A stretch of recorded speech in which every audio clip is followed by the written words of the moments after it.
નમસ્કાર મિત્રો, દેશ અને દુનિયાના સુપરફાસ્ટ સમાચારમાં તમારું સ્વાગત છે। આજે તારીખ 1 જુલાઈ 2026 આજના દેશ અને દુનિયાના 25 મહત્વના સમાચારો ઉપર એક નજર નાખીશું। સૌપ્રથમ વાત કરીએ તો ગુજરાતમાં જુલાઈ મહિનાના પ્રારંભ સાથે જ હવામાન વિભાગ દ્વારા ગાજવીજ સાથે વરસાદની આગાહી વ્યક્ત કરવામાં આવી છે।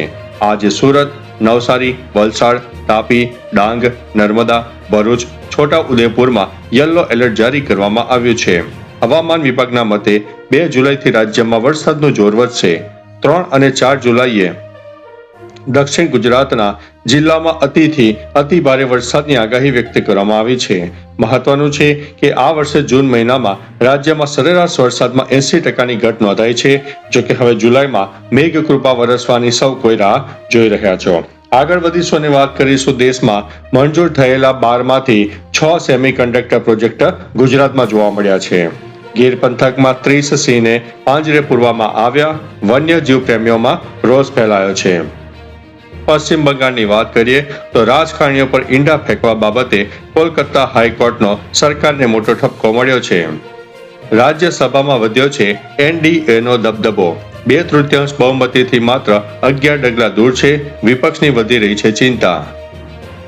ગુવાહાટીમાં 15 કરોડથી વધુના સોનાની દાણચોરી ઝડપાઈ ગઈ છે। અરુણાચલ સરહદે ચીનની ઘૂસણખોરીના દાવા ભારતીય સેનાએ ફગાવી દીધા છે। અમદાવાદની વાત કરીએ તો વોટ્સએપ પર ટાસ્ક પૂરા કરવાના નામે મોટી છેતરપિંડી આચરવામાં આવી। ચીનની અવરચંડાઈ, બ્રહ્મપુત્ર પર બનાવી દીધો છે સૌથી ઊંચો ડેમ, ભારત માટે છે ખતરો। ભારતે રચ્યો છે ઇતિહાસ, ન્યુક્લિયર રિએક્ટરની ગરમીથી બનાવ્યો છે હાઇડ્રોજન। વસમમાં 2 કલાકમાં 2 ઇંચ વરસાદ કાપી ગયો, નડિયાદમાં પણ માત્ર સામાન્ય ઝાપટું જોવા મળ્યું છે। મહુધાની વાત કરીએ તો મહીસા ગામમાં સ્ટ્રીટ લાઇટના અજવાળે જુગાર રમતા 13 શખ્સોને પોલીસે ઝડપી પાડ્યા છે।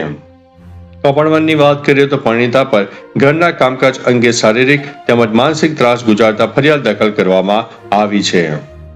ખંભાતની વાત કરીએ તો કોલકાતાના નાજિયા ઇલાહી ખાને મુસ્લિમ સમાજની લાગણી દુભાવ્યાના આક્ષેપ સાથે આવેદનપત્ર આપવામાં આવ્યું છે। ચોમાસાના પ્રારંભ પૂર્વે તાડપત્રી અને પ્લાસ્ટિકના કાગળની માંગમાં વધારો થયો છે। ત્યારે વાત કરીશું નડિયાદની પીજ ગામમાં 100 રૂપિયાની લેતી દેતીમાં 2 પક્ષો વચ્ચે મારામારીમાં 2 વ્યક્તિઓ ઘાયલ થઈ છે। કપડવંજ બ્લાસ્ટની વાત કરીએ તો વિસ્ફોટથી 50થી વધુ મકાનોને વ્યાપક નુકસાન થયું હોય સહાય ચૂકવવા માંગ કરવામાં આવી છે। નડિયાદ શાક માર્કેટની વાત કરીએ તો તોલમાપમાં છેતરપિંડી કરતા વેપારીઓ સામે લાલ આંખ, 10 વેપારીઓને પકડી પાડવામાં આવ્યા છે। નડિયાદની વાત કરીએ તો ભૂમેલમાં ઘરના શૌચાલયમાંથી 30 ઝેરી નાગના બચ્ચાનું રેસ્ક્યુ કરવામાં આવ્યું છે। નાની બચત યોજનાઓના વ્યાજ દરો અંગે સરકારની મોટી જાહેરાત સામે આવી છે। મુંબઈમાં ચાલતી સ્કૂલ પર બસ ઉપર ઝાડ પડ્યું છે, 1 બાળકનું મોત થયું છે, 16 બાળકો ઘાયલ થયા છે। ટ્રમ્પ યૌન શોષણ કેસમાં દોષિત હોવાનો ચુકાદો યથાવત, ચૂકવવા પડશે 43 કરોડ રૂપિયા। જનરલ ઉપેન્દ્ર દ્વિવેદી આર્મી ચીફના પદ પરથી નિવૃત્ત, હવે ધીરજ શેઠ પદ પર સંભાળશે। ગુજરાતની વાત કરીએ તો રાજ્યમાં 62 તાલુકામાં મેઘમહેર, નવસારી અને સાવરકુંડલામાં 3 ઇંચથી વધુ વરસાદ ખાબકી ગયો। પેટ્રોલમાં 20% ઇથેનોલ ભેળવવું એક પ્રયોગ છે, સુપ્રીમ કોર્ટમાં સરકારનો ચોંકાવનારો જવાબ સામે આવ્યો છે। માત્ર રજિસ્ટર્ડ મેરેજ સર્ટિફિકેટના આધારે હિન્દુ લગ્નને કાયદેસરની માન્યતા નહીં, સપ્તપદી જરૂરી છે, ગુજરાત હાઈકોર્ટે જણાવ્યું છે। તો ચાલો મિત્રો, ફરીથી દેશ અને દુનિયાના સુપરફાસ્ટ સમાચાર લઈને મળતા રહીશું। ત્યાં સુધી અમને રજા આપશો। નમસ્તે।